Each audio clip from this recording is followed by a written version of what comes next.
World के सारे अच्छे इन्वेस्टर्स ये एडवाइस देते हैं कि लॉन्ग टर्म के लिए इंडेक्स फंड्स को ही चूज करना चाहिए, लेकिन आखिर क्यों, जानेंगे हम इस वीडियो में। Hello everyone, welcome to our channel let's start financing.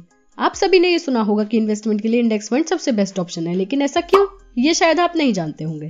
तो इस वीडियो में हम बात करेंगे कि इंडेक्स फंड होते क्या हैं और वो कैसे वर्क करते हैं। इसके अलावा हम ये भी जानेंगे कि म्यूचुअल फंड्स और इंडेक्स फंड्स में डिफरेंस क्या है। साथ ही साथ हम इंडेक्स फंड में ट्रैकिंग एरर के कॉन्सेप्ट को समझेंगे, जो कि सेफ इन्वेस्टमेंट के लिए समझना बहुत जरूरी है, इसलिए वीडियो में एंड तक बने रहिएगा। तो चलिए शुरू करते हैं। सबसे पहले समझते हैं कि इंडेक्स फंड्स क्या होते हैं। दोस्तों, इंडेक्स फंड दो वर्ड से मिलकर बना हुआ है, इंडेक्स और फंड। इंडेक्स की बात करें तो इंडेक्स के बारे में आप सभी ने सुना होगा। जैसे किसी बुक की बात करें तो उस बुक के सारे चैप्टर्स की लिस्ट स्टार्टिंग में दी हुई होती है, जिसे इंडेक्स बोलते हैं। इसी तरह से इंडेक्स फंड भी मल्टीपल कंपनीज का कॉम्बिनेशन होते हैं। जैसे अगर सेंसेक्स की बात करें तो सेंसेक्स एक ऐसा इंडेक्स है जो इंडिया की टॉप 30 कंपनीज को ट्रैक करता है। तो सेंसेक्स एक इंडेक्स है जिसके अंदर टॉप 30 कंपनीज इन्वॉल्व हैं। तो हम जब कहते हैं कि सेंसेक्स 50,000 पार हो गया है या फिर गिर गया है, इसका मतलब होता है कि टॉप 30 कंपनीज की जो वैल्यू है वो 50,000 पार हो गई है या गिर गई है। इसी तरह से निफ्टी 50 भी एक इंडेक्स है जो इंडिया की टॉप 50 कंपनीज को ट्रैक करता है। निफ्टी नेक्स्ट 50 कंपनीज को ट्रैक करता है। इसके अलावा सेक्टोरल इंडेक्स भी होते हैं जो किसी पर्टिकुलर सेक्टर की कंपनीज को ट्रैक करते हैं। तो ऐसे डिफरेंट टाइप के इंडेक्स हो सकते हैं। अब जब कोई फंड इस तरह के किसी इंडेक्स के अंदर इन्वेस्ट करता है तो वो कहलाता है इंडेक्स फंड। इंडेक्स फंड्स भी एक तरह के म्यूचुअल फंड्स ही हैं, बस डिफरेंस ये है कि इंडेक्स फंड में आपने जिस इंडेक्स को चूज करा है, आप उस इंडेक्स में इन्वॉल्व कंपनीज में ही इन्वेस्ट कर सकते हो। अब हम ये समझते हैं कि इंडेक्स फंड काम कैसे करते हैं। सो जैसे म्यूचुअल फंड्स में मल्टीपल इन्वेस्टर्स के पैसे को कलेक्ट करके उसको इन्वेस्ट करा जाता है, वैसे ही इंडेक्स फंड में भी होता है। कोई फंड जिस इंडेक्स को फॉलो कर रहा है वो उस इंडेक्स में इन्वॉल्व कंपनीज का वेटेज देखता है और उसी वेटेज के हिसाब से कंपनीज के शेयर्स को खरीदता है या बेचता है। एग्जांपल से समझे तो जैसे हम निफ्टी 50 की बात करें तो इस इंडेक्स में 10.5% शेयर रिलायंस इंडस्ट्री का है, 9.23% शेयर एचडीएफसी बैंक का है एंड सो ऑन। तो जो भी फंड निफ्टी 50 को फॉलो करेगा वो इस वेटेज के अकॉर्डिंग ही कंपनीज के स्टॉक्स को खरीदेगा। मतलब वो अपनी इन्वेस्टिंग अमाउंट का 10.5% पार्ट रिलायंस के शेयर्स के लिए यूज करेगा, 9.23% एचडीएफसी बैंक के शेयर्स के लिए यूज करेगा एंड सो ऑन। लेकिन कंडीशन ये है कि एक फंड एक ही इंडेक्स की कंपनीज में इन्वेस्ट कर सकता है। मतलब अगर वो निफ्टी 50 को फॉलो कर रहा है तो वो निफ्टी 50 की कंपनीज में ही इन्वेस्ट करेगा, ना कि बैंक निफ्टी या निफ्टी नेक्स्ट 50 या किसी और इंडेक्स की कंपनीज में। ये था इंडेक्स फंड के बारे में एक ब्रीफ डिस्क्रिप्शन। इन्फॉर्मेशन अच्छी लग रही है तो चैनल को सब्सक्राइब करके हमें ग्रो करने में सपोर्ट करें। अब समझते हैं कि म्यूचुअल फंड्स और इंडेक्स फंड्स में डिफरेंस क्या है। म्यूचुअल फंड और इंडेक्स फंड में बेसिकली 3 मेजर डिफरेंसेस हैं। सबसे पहले इन्वेस्टमेंट वे में डिफरेंस की बात कर लेते हैं। म्यूचुअल फंड्स के अंदर सारे पैसों को पूल यानी कलेक्ट करा जाता है, फिर फंड मैनेजर डिसाइड करता है कि किस स्टॉक को खरीदना या बेचना है। मतलब फंड मैनेजर एक्टिवली स्टॉक्स को खरीदता है या बेचता है, सो ये रीबैलेंसिंग चलती रहती है। यहाँ पर फंड मैनेजर स्टॉक्स और मार्केट पर रिसर्च कर रहा है, फिर स्टॉक्स को खरीद रहा है, बेच रहा है। लेकिन इंडेक्स फंड में ऐसा नहीं होता है। इंडेक्स फंड में पहले से ही डिसाइड होता है कि कौन सी कंपनीज में पैसा लगाना है और फंड मैनेजर को सिर्फ इंडेक्स को फॉलो करना होता है।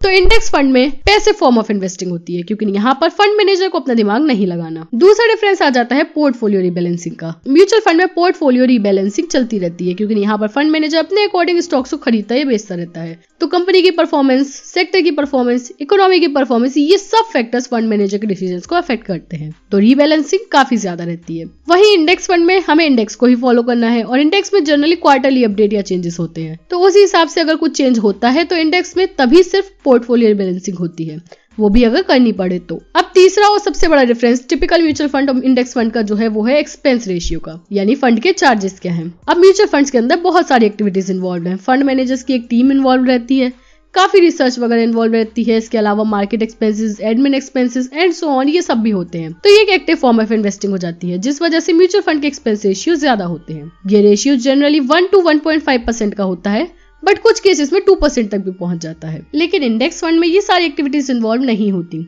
यानी कि पैसिव फॉर्म ऑफ इन्वेस्टिंग होती है, जिस वजह से यहाँ पर एक्सपेंस रेशियो जनरली 0.1 से 0.3% तक का रहता है। अब अगला पॉइंट आता है कि हमें इंडेक्स फंड में ही इन्वेस्ट क्यों करना चाहिए। तो फ्रेंड्स, इंडेक्स फंड में इन्वेस्ट करने का पहला बेनिफिट तो एक्सपेंस रेशियो का ही है। लंबे टाइम के लिए अगर इन्वेस्ट करें तो 1 to 1.5% का एक्सपेंस रेशियो एक काफी बड़ा अमाउंट हो सकता है, जो इंडेक्स फंड में बच जाता है। दूसरा रीजन ये है कि अगर हम पास्ट के रिकॉर्ड्स को देखें तो उसे पता चलता है कि पैसिव फॉर्म ऑफ इन्वेस्टिंग बहुत से इन्वेस्टमेंट एक्सपर्ट्स को बीट कर देती है। वॉरेन बफेट ने खुद प्रोटेजर पार्टनर नाम की कंपनी के साथ एक शर्त लगाकर इस बात को प्रूव किया था कि लॉन्ग टर्म में म्यूचुअल फंड उतना अच्छा रिटर्न नहीं देते जितना कि इंडेक्स फंड्स। तो बिगिनर्स के लिए जो ज्यादा रिस्क नहीं लेना चाहते या जिनके मार्केट की ज्यादा समझ नहीं है और अपना टाइम भी वेस्ट नहीं करना चाहते, उनके लिए इंडेक्स फंड इन्वेस्टमेंट का सेफेस्ट एंड बेस्ट ऑप्शन है। अगर आप म्यूचुअल फंड में इन्वेस्ट करना चाहते हो तो इन्वेस्टमेंट करने से पहले थोड़ी रिसर्च जरूर कर लेना कि पास्ट में उस फंड के रिटर्न्स कैसे रहे हैं। एक चीज का आपको ध्यान रखना है कि म्यूचुअल फंड के रिटर्न्स जब आपको दिखाए जाते हैं तो उनके अंदर डिविडेंड्स ऐड होते हैं, लेकिन जब हम किसी पर्टिकुलर इंडेक्स की बात करते हैं तो उस इंडेक्स के अंदर डिविडेंड रिफ्लेक्ट नहीं कर रहे होते हैं। सो हमें मेक श्योर करना है कि हम एप्पल टू एप्पल कंपैरिजन करें जब भी हम म्यूचुअल फंड को किसी इंडेक्स फंड के साथ कंपेयर कर रहे हैं।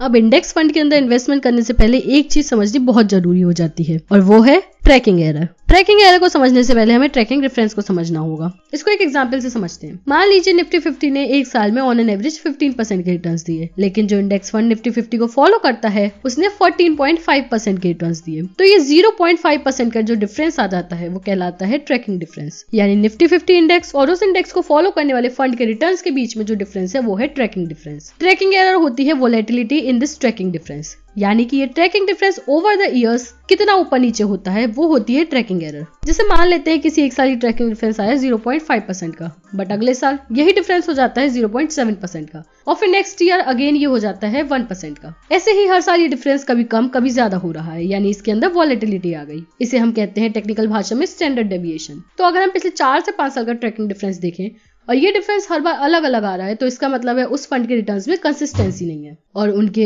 रिटर्न्स फ्लक्चुएट कर रहे हैं, यानी उस फंड में ट्रैकिंग एरर है। तो जिस फंड में ट्रैकिंग एरर मिनिमम हो उसी फंड में इन्वेस्ट करना चाहिए।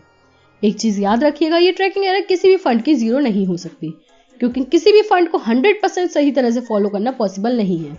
इसलिए ट्रैकिंग एरर और ट्रैकिंग डिफरेंस थोड़ा बहुत तो आएगा ही। Now we come to the last point of the video, that is index fund में इन्वेस्ट करना कैसे है। तो इन्वेस्ट करने से पहले फंड के एक्सपेंस रेशियो यानी चार्जेस को चेक करना है। जितने लोअर चार्जेस उतनी कम कॉस्ट और उतने बेटर रिटर्न्स। दूसरा, हमें फंड के ट्रैकिंग एरर को देखना है कि वो मिनिमम हो। इन्वेस्ट करने के लिए काफी लोग सोचते हैं कि हमें डीमेट अकाउंट खुलवाना जरूरी है, तो ऐसा नहीं है। आज के टाइम में ऐसे बहुत से एप्स अवेलेबल हैं जिनके थ्रू आप डायरेक्टली इन्वेस्ट कर सकते हो। Coin by Zerodha, grow, Paytm money और भी बहुत से ऐसे ऑप्शंस हैं जिनका यूज करके आप डायरेक्टली इन्वेस्ट कर सकते हो। लेकिन फिर भी वी सजेस्ट यू कि आपको डीमेट अकाउंट खुलवा लेना चाहिए, क्योंकि ETF यानी एक्सचेंज ट्रेडिंग फंड्स नाम का एक प्रोडक्ट आता है जिसके अंदर हम डीमेट अकाउंट के थ्रू ही इन्वेस्ट कर सकते हैं। ये ETF स्टॉक्स की तरह मार्केट में ट्रेड करते हैं, तो ETF के अंदर हमें इंडेक्स फंड से भी थोड़े बेटर ऑप्शन मिलते हैं। अगर ETF के बारे में आप डिटेल वीडियो चाहते हैं तो कमेंट करके हमें बता सकते हैं, हम आपके लिए सिंपल सी भाषा में ETF का एक्सप्लेनेशन की वीडियो बना देंगे। सो फ्रेंड्स, इस वीडियो में इतना ही। इन्फॉर्मेशन पसंद आई तो लाइक और सब्सक्राइब जरूर करें और वीडियो को अपने फ्रेंड्स और फैमिली मेंबर्स के साथ शेयर करके उनको भी इंडेक्स फंड के बारे में जानकारी दें।